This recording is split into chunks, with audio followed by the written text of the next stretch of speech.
Should we start with our friend Frenkie de Jong, day 522, or it feels like it anyway, of this saga? We know that Messrs Arnold and Murta travelled to Barcelona yesterday to hold talks with their Catalonian counterparts. The fee has been agreed, £56 million up front with add-ons. I think the big stumbling block now is this £17 million that Barcelona owe Frenkie de Jong in unpaid wages, deferred wages. Clearly, he wants that settled before even really engaging in talks with Manchester United. And it has been suggested to me that what Barcelona really want is Manchester United to make some kind of financial contribution to those unpaid wages, which would be a quite extraordinary turn of events. God, that would be extraordinary, wouldn't it? Well, you would have thought that by the very nature of a £70 million transfer fee or €70 million transfer fee, that was Manchester United's contribution to the equation. Yeah, absolutely. Yeah. What I do know, Simon, is that Manchester United really want this deal done by Friday to draw an end to the saga. That's the deadline they've set on Barcelona. And I think we should just clear up. Obviously, we know that Frenkie de Jong, in an ideal world, wants to stay at Barcelona. I think that remains his preferred option. I think that's different to saying he doesn't want to join Manchester United. We should stipulate that. If he has to leave Barcelona, and I think the inevitable outcome is that he will, then he is open to a move to Manchester United. So there's a difference between he wanting to stay at the new camp and not wanting this move to Old Trafford. See, it's a strange mixture, and Alex has outlined it perfectly. Strange mixture here, Simon, of ingredients in this deal. And ultimately, de Jong's quite happy not to go. Whilst I hate to ask, because I don't find myself that interested, I'm trying to understand what salary this guy's on to be owed 17 million as a partial deferment. What do you know what the salary? I think it was on about 10 million, Alex, wasn't he?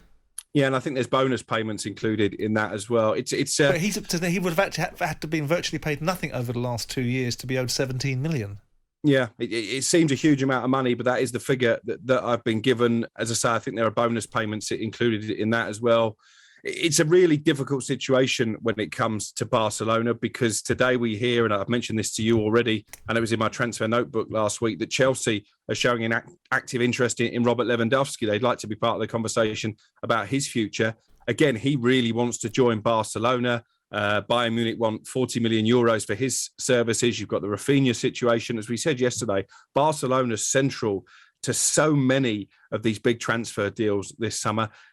And the way they're acting, it's not really becoming of a club like Barcelona, is it? It also doesn't make any sense, because if they're going to get 70 million for Frenkie de Jong as a transfer, and they've got to pay 17 million on the way out, That's it. they're still 53 million better off, and there might be some payment terms, but they can always discount that, and by that I mean use banks to bring forward the payment, not discount the transfer fee. It's called discounting by bringing the payment forward. So they're holding out for as much as they can get. Well, clearly they must be asking for Manchester United to pay more money than 70 million.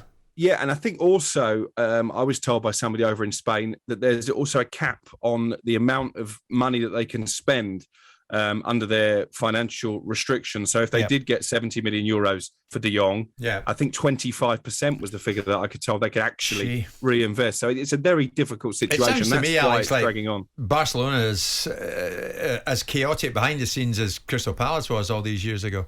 Not that chaotic. What about Wolves in the market this lunchtime? Did you hear that? Yeah, this one will happen. I think Go on, Alex. Jim.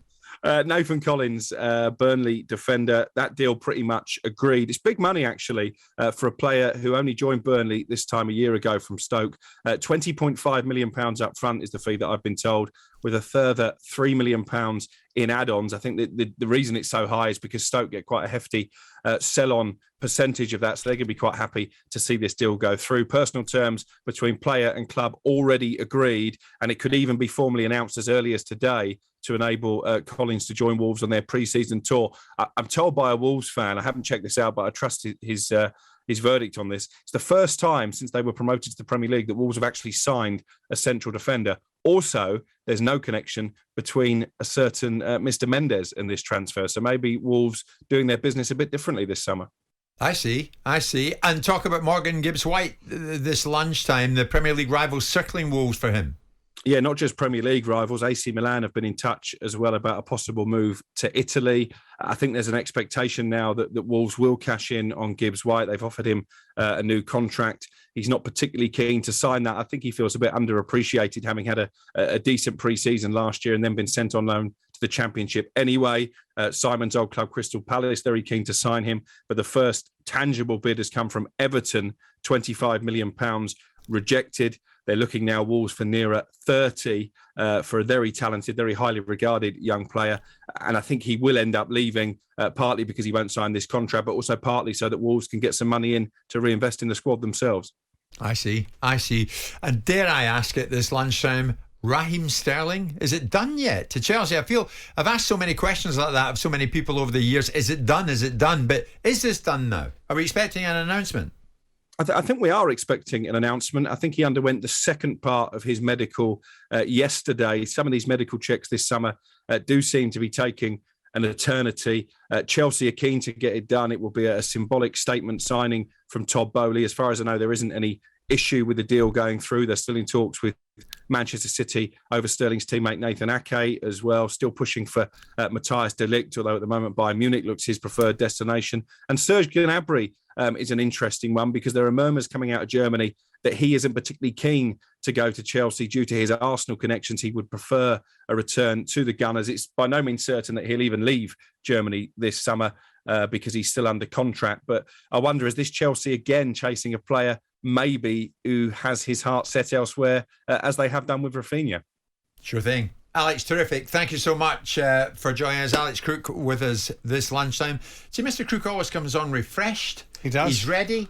And he brings us fresh information, which is terrific. Yes, that's great, because he doesn't have to be sat in the studio with you having the life trained out of him. Actually, I just want to read one. In the passing here, so many people jump on this. When you start talking about salary caps, Jim, Simon, UEFA should let the Super League exist separate from the domestic leagues, then implement a salary cap that Simon goes on about for all domestic leagues to ring fence and protect the clubs for themselves. I agree. Not bad. But I've also moved on a little bit from salary caps into progressive taxation. So you start to tax people. If they want to break the mould and spend more money, then the taxation that they pay on levies for transfer fees goes up, so that you actually find the clubs that want to break the mould and continue to invest in football clubs start paying more levies that can feed back into the system. So I'm looking at ways to make an argument that football's still investable in, at the same time as make it sustainable. Jim White and Simon Jordan. Monday to Friday mornings from 10 on AM, on DAB, via the talkSPORT app and on your smart speaker. talkSPORT.